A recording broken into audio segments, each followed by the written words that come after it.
van a confluir para formar un conducto de mayor calibre que va a terminar en la cavidad nasal. La diferencia está dónde termina. En el caso del caballo, nuevamente por una cuestión de lo que es la posibilidad de la dilatación de los orificios nasales, nos permite observar sin dificultad el orificio de desembocadura de este conducto, del conducto nasolagrimal. ¿Sí? Ese conducto termina en el piso de la cavidad nasal en el caballo, ¿sí? En el piso, ¿sí? Poquito, acá no se alcanza a ver en esta imagen, pero está en el piso de la cavidad nasal, más o menos en el límite entre la piel y la mucosa nasal. La mucosa nasal, se van a dar cuenta por el color que tiene, la mayoría de las mucosas son de color rosado. Bueno, justo en el límite entre mucosa y piel van a encontrar una pequeña abertura que es la desembocadura de este conducto que viene desde la región orbital, que transporta la lágrima hasta este lugar. Si tuviésemos que observar o tratar de ver si hay alguna obstrucción en ese conducto, en el caso del caballo, por ahí se hace más simple porque podemos dilatar mucho los orificios nasales. Pero en el caso de un bovino o en un perro, se hace más difícil porque ya dijimos que el armazón cartilaginoso es más completo y eso nos dificulta un poco encontrar la abertura de este conducto. En el resto de los animales, termina en el pliegue, en la parte medial del pliegue alar. El pliegue alar es un pliegue que forma el cornete ventral, que acá lo estoy marcando. Esto es parte del cornete ventral, hay un pliegue que lo forma, se llama pliegue alar. Bueno, justamente en la parte medial, craneal de ese pliegue, vamos a encontrar la abertura de este orificio en los rumiantes como también en los carnívoros. Acá estamos observando en esta imagen que está numerada, que dice 3, 4 y 5, está sacado un libro de clínica, una manera de poder tener una noción de si todo este sistema de drenaje de lágrima está funcionando o está permeable, es decir, que no hay ninguna obstrucción. Y esto es una técnica muy simple, donde tienen que poner sobre la superficie del ojo, inclusive lo pueden poner en relación a la parte interna del párpado inferior, se colocan unas gotas que se llaman fluoresceína, es un fármaco que se compra hasta en la farmacia. Bueno, si yo coloco ese colorante, que además me permite saber si hay lesiones en el ojo, porque se va a adherir a la córnea, si está lastimada la córnea, se adhiere firmemente, pero además de permitirme observar si hay lesiones corneales, me permite observar si el sistema de drenaje de lágrimas está obstruido o no, que es lo que estamos viendo en estas imágenes. Acá están viendo una coloración verde en relación al ojo. No hay nada de la córnea teñida, por lo tanto podemos decir que esa córnea está normal. Y bueno, acá está ampliada, ¿ven? La imagen, y en esta, donde se ve el orificio nasal, estamos observando cómo fluye parte de ese colorante, de esa fluoresceína, a través del orificio nasal. Esto me está indicando que este sistema de drenaje está funcionando. No es inmediato, tenemos que colocar las gotas en el ojo y esperar una cierta cantidad de minutos para que ese colorante, esa fluoresceína, aparezca. Hay también otras técnicas, otros colorantes también, pero bueno, esta es una de las más fáciles. Ese colorante va a tener que, pasado alrededor de 5 minutos, un poquito más, debería ya empezar a aparecer por los orificios nasales. Esto pasa tanto en el caballo como en las otras especies. Ahí estamos viendo la posibilidad que tiene el caballo de poder dilatar perfectamente el hollar, ¿ven? Esta es una maniobra para poder dilatarlo, y ahí se alcanza a ver, justo en el límite entre piel y mucosa, la terminación del conducto. Ahí está el orificio nasolagrimal. Ese es, digamos, el orificio nasal del conducto. El conducto empieza en la región orbital y termina en la nariz, ¿sí? Bueno, esto también es importante y es parte del examen, ¿sí? Del examen físico que tenemos que tener en mente. A ver, dudas. Perdemos mucho tiempo. Perdón, pero si tengo dudas las voy a preguntar. Bueno, profe, después puede decir bien los límites, sí, de la región nasal, sí. Sí, los límites de la región nasal están marcados en esta imagen. Vamos a tratar de volver para que lo podamos hacer, para que sea más gráfico. Recuerden ustedes que la región nasal involucra, entonces, como dijimos, la región de los orificios nasales, o el ápice de la nariz, y una región dorsal y una región lateral. Bueno, ¿cuál es el límite que se utiliza? El límite caudal. El límite caudal es desde el ángulo medial del ojo, trazando una línea transversal, digamos, de ojo a ojo, pasando desde el ángulo medial de un ojo hacia el ángulo del ojo opuesto.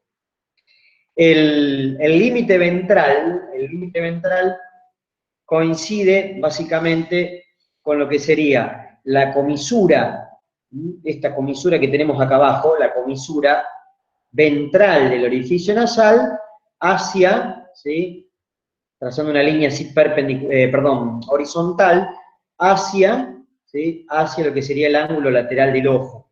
Todos estos límites lo pueden ver tranquilamente porque está bien detallado en el libro que Darío les sacó las fotos, ¿sí? En ese libro están todos los límites, cómo se trazan las líneas, las que son horizontales, perpendiculares y demás, qué estructuras se utilizan como referencia para poder delimitar cada una de estas regiones. Para eso es un poquito la idea de la lectura de este libro, que como ya dijimos tiene sus años, pero que por ahí lo interesante es cómo se plantea la cuestión topográfica. Bueno, tenemos que involucrar lógicamente a los orificios nasales, pasando una línea por debajo. Acá, desde la comisura ventral de un orificio nasal a la comisura ventral del otro, tendríamos entonces la línea de separación de lo que es la región de los orificios nasales de la región oral. La región oral es la región comprendida por el labio superior y el labio inferior, que en muchas especies no hay un límite muy preciso, está todo como en el mismo plano, no ocurre como pasa en el humano, donde nosotros tenemos bien delimitada la nariz del labio superior, ¿sí? Por eso es que en el caballo, en la vaca, en estas especies de rumiantes se denomina plano nasolabial, porque está todo junto, no hay un límite preciso entre una cosa y la otra. Pero bueno, tomando como referencia la comisura ventral del orificio nasal y llevándola hacia la comisura del otro orificio nasal, ahí vamos a poder delimitar región de la nariz, ¿sí?, de los orificios nasales, de la región de los labios, de la región de la boca. Bueno, de esa manera más o menos podemos delimitar esta región nasal. Recuerden ustedes que internamente, ¿sí?, internamente no coincide muy bien, sobre todo la parte caudal de la región nasal, no coincide exactamente con lo que es la conexión con la nasofaringe. Algo que también nos va a pasar en la región bucal. Cuando uno habla de la región bucal, que corresponde básicamente a esto, la región bucal, vamos a ver que el límite caudal es el macetero, pero internamente no coincide. Internamente el límite de la región bucal es el istmo de las fauces, que es un límite más preciso, un límite más real. Bueno, no quiero confundirlo con esta cuestión, pero simplemente lo que estoy diciendo es que algunas de las regiones, los límites externos, los límites superficiales de cada región, después no van a coincidir exactamente con los límites internos de conexión de estas regiones. Bueno, ahí estamos viendo esta cuestión. Acá estamos con un corte, que esto también hay que tenerlo bien presente. Recuerden ustedes que, miren, acá está justo lo que estaba tratando de explicarlo todo. Bueno, no me acordé de esto. Acá estamos viendo un corte transversal. Recordemos un poquito la anatomía interna de lo que es la cavidad nasal propiamente dicha, es decir, esto es tenerlo en consideración para hacer estas maniobras, para hacer el tema de lo que son los sondajes, para hacer las endoscopías. En otras especies, el abordaje nasal se hace menos, sobre todo en los carnívoros, se puede hacer, tiene una anatomía interna mucho más compleja que la del caballo, que la de una vaca, pero si tenemos que ingresar hacia la faringe o hacia la región de la laringe, la tráquea y demás, generalmente se hace a través de vía oral, vía a través de la boca. Generalmente cuando el animal está principalmente o muy sedado o está anestesiado. Pero en el caso del caballo, el abordaje básico para entrar a la faringe, inclusive a la laringe, tráquea, esófago, como hemos mencionado para el tema de lo que son los sondajes y la evacuación del estómago, se hace típicamente a través de la cavidad nasal. Por una cuestión anatómica, no se hace a través de la boca. Miremos un poquito esta imagen que tenemos acá. Fíjense lo que estoy marcando, esa estructura que se continúa del paladar duro, esa estructura que está ahí, que se ve muy chiquita lamentablemente, esa estructura es el paladar blando. El paladar blando lo que está haciendo es dividiendo prácticamente de forma casi hermética lo que es la parte de la nasofaringe de la orofaringe. Entonces, si yo me meto con una manguera, una sonda por la cavidad bucal, me meto a la boca, me meto a la cavidad bucal, intentando desplazar el paladar blando para meterme después en el esófago, no lo voy a lograr. No lo voy a poder hacer en el animal consciente. ¿Sí? Otra cosa es cuando hablamos del animal anestesiado. Cuando el animal está bajo el efecto de la anestesia general, el tema es diferente, porque nosotros sí podemos desplazar el paladar blando con una sonda, o en el caso de las anestesias inhalatorias, con el tracto de tubo, que es una manguera que la vamos a meter vía cavidad bucal, vamos a desplazar el paladar blando, nos vamos a meter a la tráquea, y de esa manera vamos a administrar la anestesia, los gases anestésicos para mantener dormido el animal, lo vamos a administrar a través de ese tubo que se llama endotraqueal. Bueno, en ese caso la cuestión cambia. Cuando uno anestesia al animal, cuando hacemos anestesia general y lo mantenemos dormido, a hacerlo con el animal consciente. Cuando ustedes tengan que tratar un animal con cólico, donde queremos evacuar el estómago y demás, el animal no va a estar dormido, por lo tanto no podemos ingresar por la cavidad bucal. No quiero hacer mucho lío con esto, pero a lo que voy es que quiero remarcar un poco la importancia de la anatomía, de la anatomía de la cavidad nasal y la cuestión aplicada fundamentalmente en esta especie, que es una de las que más abordajes van a tener a la cavidad nasal. Entonces, acá tenemos que acordarnos tres cositas. Primero, que están los cornetes adentro de la cavidad nasal, que se repiten de manera simétrica de cada lado del tabique, y que estas estructuras, que son los cornetes, son láminas muy delicadas, tapizadas también por membrana mucosa, y que dejan aberturas, dejan espacios denominados meatos. El meato que tenemos que ubicar principalmente para hacer ese sondaje es el que está bien en el piso de la cavidad nasal. Ese es el meato nasal ventral, que está con el número 6, que es este que está acá abajo. Entonces, cuando metemos la sonda, tenemos que apuntar, tratar de que esa punta de la manguera vaya bien pegadito al piso de la cavidad nasal, que no se nos vaya para arriba, que no se nos meta en el divertículo nasal y que tampoco se introduzca en estos meatos, ¿sí? Que vaya bien pegadito al piso de la cavidad nasal, independientemente de qué lado ingresemos. Podemos ingresar del orificio nasal izquierdo o podemos ingresar al lado derecho. Va a ir al mismo lugar, ¿sí? Que es una confusión, que uno cree que solamente podemos entrar, pasar a las coanas, acá donde está la flecha, entrar a las coanas y a la faringe y al esófago solamente si ingresamos por el orificio nasal derecho, izquierdo, y eso no es así. Se puede ingresar también por el otro lado. Eso va a depender un poco también de nuestra práctica, bueno, es poco criterio de cada uno. Y a veces, como les digo, como tenemos que hacer sondajes periódicos, empezamos a lesionar involuntariamente un lugar y lamentablemente vamos a tener que ingresar por el otro lado. Y eso también pasa con bastante frecuencia. Voy un ratito a ver si hay alguna consulta, alguna pregunta, si alguien quiere decir algo. Ya han borrado todo. A ver, después puede decir, bien los límites, creo que está interno, sí, ya están filmando. Bueno, no sé.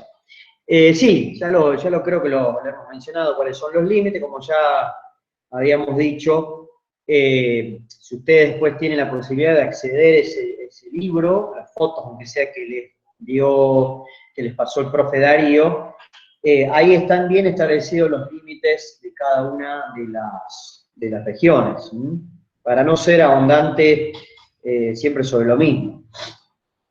¿Qué es lo que pasa con la anatomía de la cavidad nasal del carnívoro? Bueno, es un poco más compleja, que estoy poniendo cualquier cosa acá en pantalla. No, ¿dónde está? ¿Qué es lo que pasó? A ver, no sé por qué. Algo toqué sin querer. Esperen un cachito que toqué algo. ¿Qué pasó? A ver.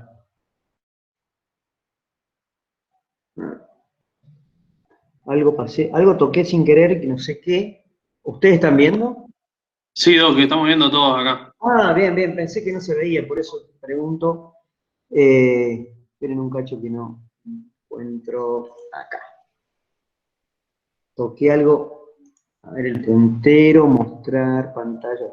Bueno, ¿qué es lo que pasa con el tema de la cavidad nasal de estos animales? Que también tiene importancia, no es que decir, bueno, solamente importa la cavidad nasal del caballo. Simplemente remarqué esta especie por el hecho de que es uno de los animales donde más por ahí van a necesitar conocer la anatomía debido a estas prácticas que se hacen de manera rutinaria, ¿sí? El sondaje, las endoscopías, bueno, trepanaciones, no sé si se hace con mucha frecuencia.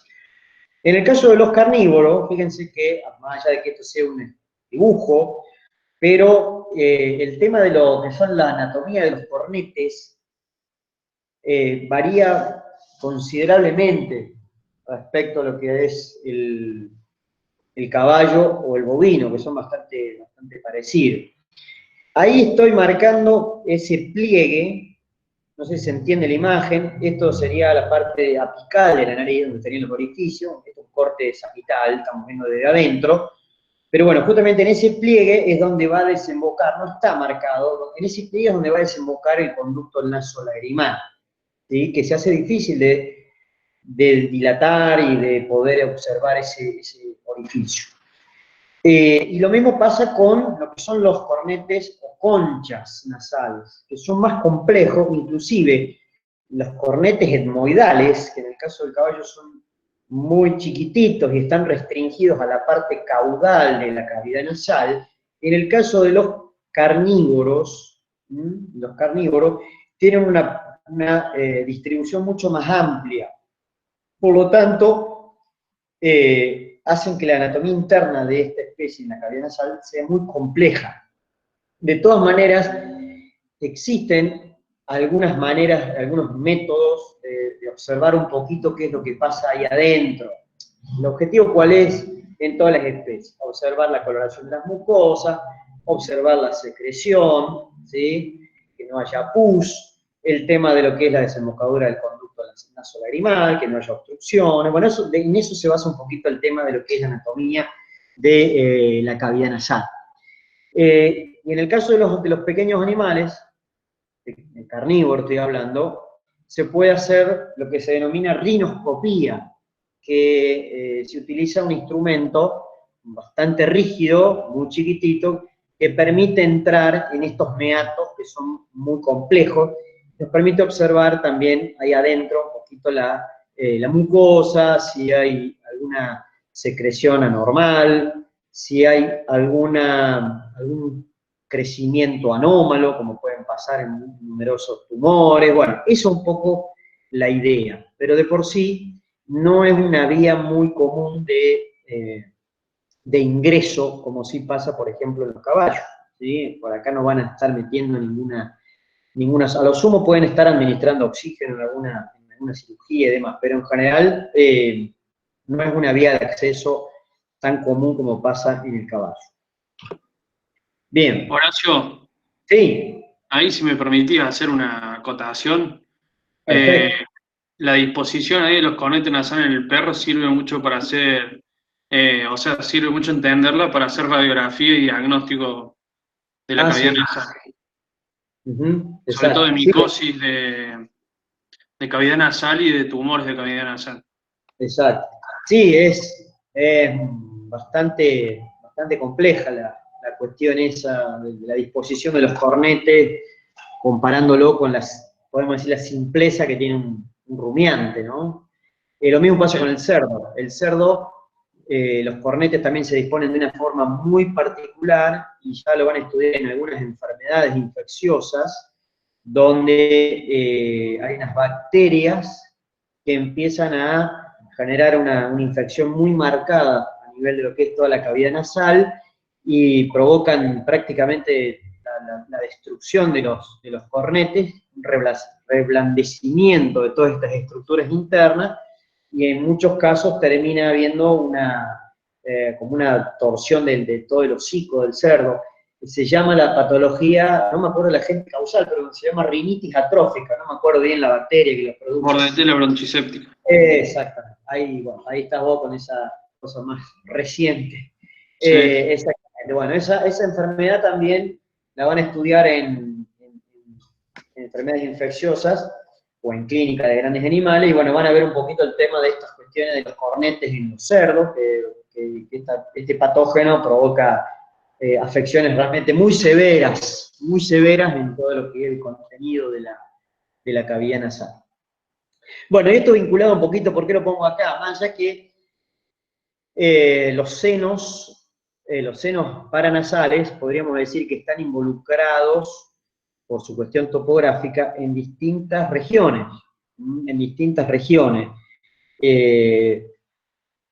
Hay numerosos senos paranasales. Lo que por ahí vamos a enfocarnos un poquito más van a ser aquellos senos que tengan mayor implicancia clínica, ¿sí? Mayor implicancia desde el punto de vista de que uno puede llegar a explorarlo, llegar a hacer alguna maniobra para poder determinar si hay alguna afección en los senos paranasales. Por lo tanto, vamos a tratar de meternos un poquito en estos senos que están remarcados acá, que son el seno maxilar y el seno frontal.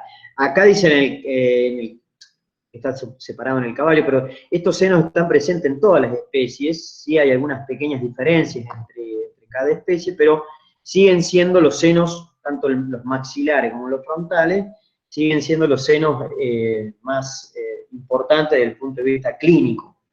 Además aparecen otros, el seno palatino, el seno esfenoidal, las cavidades que hay adentro de los cornetes, los cornetes también tienen ciertos espacios que son considerados senos, pero bueno, estos senos que están en menor tamaño de letra menor y no están remarcados es porque de alguna manera se hace difícil la exploración de estas cavidades si uno no tiene por ahí o un endoscopio, o si no tenemos una herramienta como la radiología o alguna otra forma.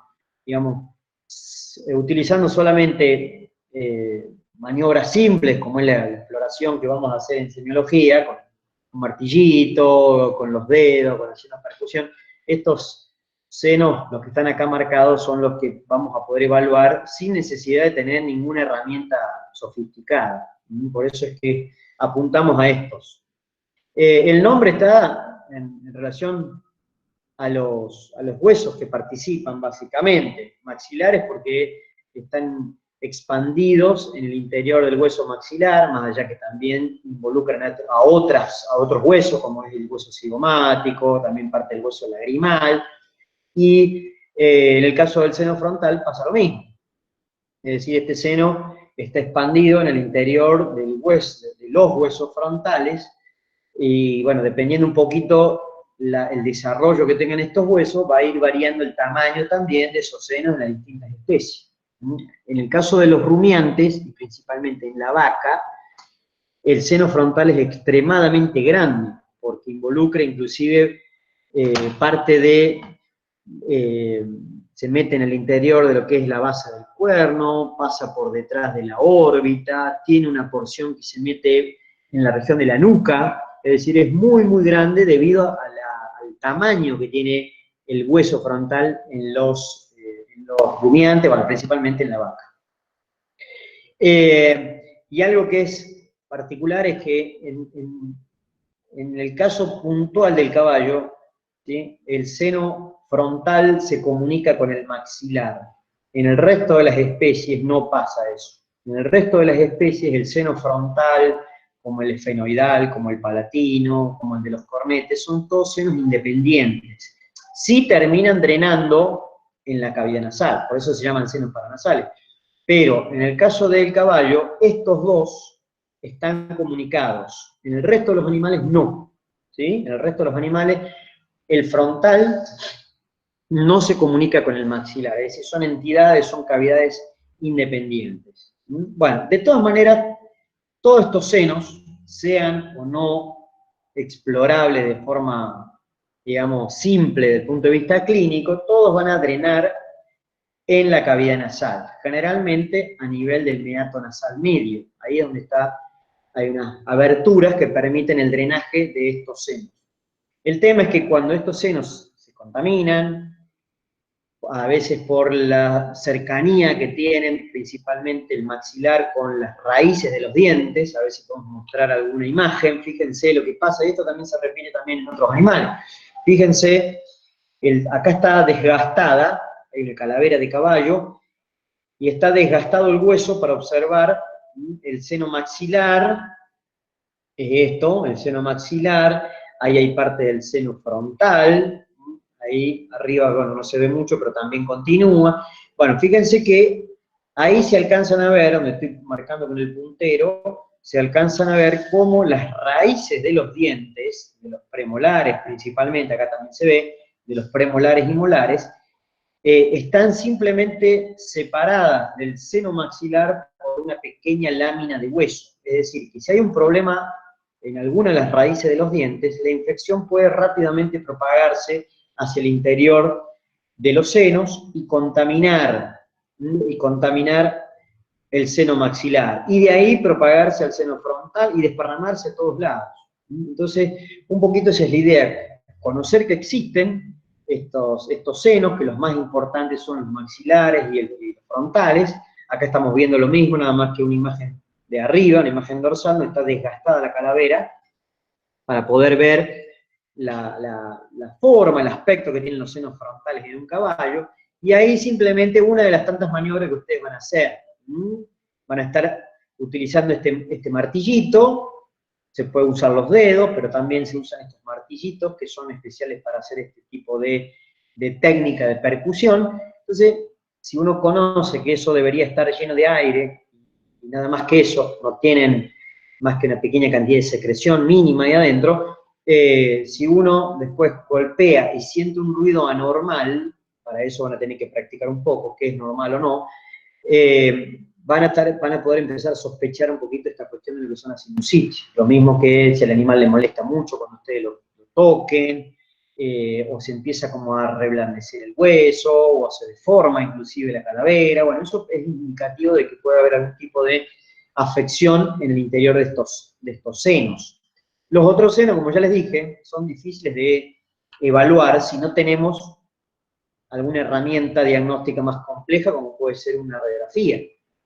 Bueno, acá estamos viendo cómo se palpan los senos. Esto no debería generar ningún tipo de reacción en el animal. No le debería molestar que ustedes le toquen, que ustedes golpeen.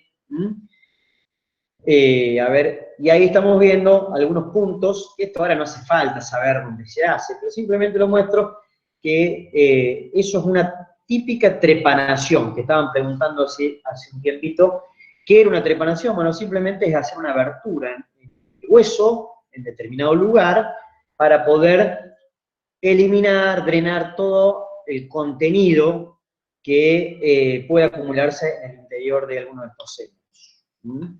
A ver qué pasó, que hay mucho ruido ahí en el foro, me parece. Hay un solo seno frontal y muchos maxilares. No, en realidad los senos frontales son 2, ¿sí? Porque recordá que los huesos frontales son 2, lo mismo pasa que los senos maxilares, ¿sí? O sea, esto corresponde básicamente, se corresponde a la cantidad de huesos que conforman la cabeza. Si hay 2 huesos frontales, vas a tener 2 senos frontales. Si hay 2 maxilares, 2 senos maxilares. Y así se va a ir repitiendo con cada uno de los huesos de la cabeza. Bueno, son las 6:30, bueno, calculo que vamos a poder seguir, no sé, la clase que viene un poquito más, esto se hace un poquito complejo seguir el chat mientras uno trata de responder y a su vez avanzar, pero bueno, qué sé yo, como experiencia creo que más o menos alguno ha escuchado, ha agarrado alguna idea. Para mí también es algo muy novedoso porque estoy hablando enfrente de una computadora como un tarado, entonces no sé si realmente se entiende o no. Así que bueno, espero que la próxima podamos hacerlo más dinámico, gracias también a Bruno, a Darío por los aportes que han hecho. Está bueno que ellos también vayan viendo el chat como para poder aportar las ideas. Así que bueno, de última, si la han grabado, qué sé yo, si sirve como para poder reproducirlo después, no tengo idea. En teoría debe haber un consentimiento, no sé cómo es la historia. Pero bueno, trataremos de la próxima hacerlo más dinámico. Así que bueno, desde ya muchas gracias y nos estaremos viendo. Es todo por ahora. Adiós. Horacio, Adiós. Sí. Horacio, Decime. creo que Sí. vos tenés la opción para dejar grabada la clase, me parece. Fíjate No antes de sé, cerrar todo. acá me parece que alguien está grabando. Ah, No sé. entonces no sé. Ah, bueno, ok.